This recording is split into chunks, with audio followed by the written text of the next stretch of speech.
I just got this story today and I really loved it. A movie theater announces that they're going to play a 10-minute award-winning movie prior to every show in the theater.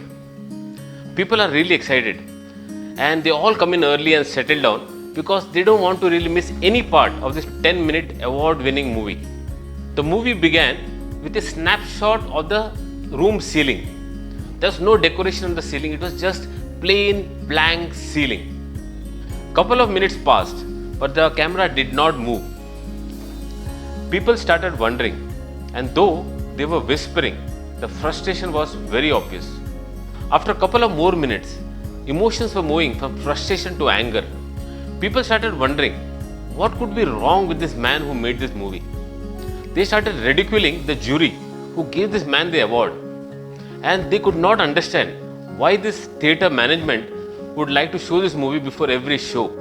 After about 8 to 9 minutes, people were getting really impatient. And at that time, the camera moved from the ceiling to the floor. And suddenly, the audience got to see a bedridden man looking at the ceiling.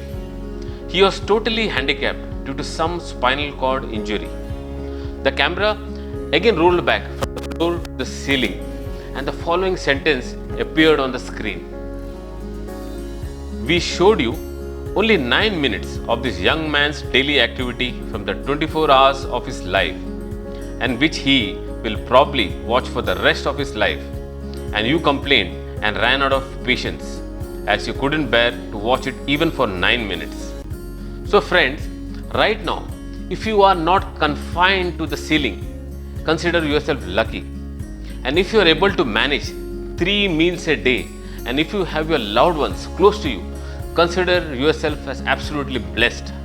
Irrespective of what age or what stage of life you are in right now, you can always rebuild and make it big. Remember, someone had lost all his money and wealth at the age of 57, and then KBC happened and he regained all his stardom and all the money and much more at that age. Someone's hotel got shut at the age of 62, and then he franchised his recipe for fried chicken, and today we have KFC. And then there is someone who started his acting career at the age of 45, and he went on to become one of the most promising actors in the Bollywood industry. Remember friends, you have only been physically quarantined, not mentally. So please think, plan, strategize. So when things open up, you know where to hit, how to hit, and how to make it big. And don't forget, happiness is always a choice. So stay happy and keep smiling. Thank you.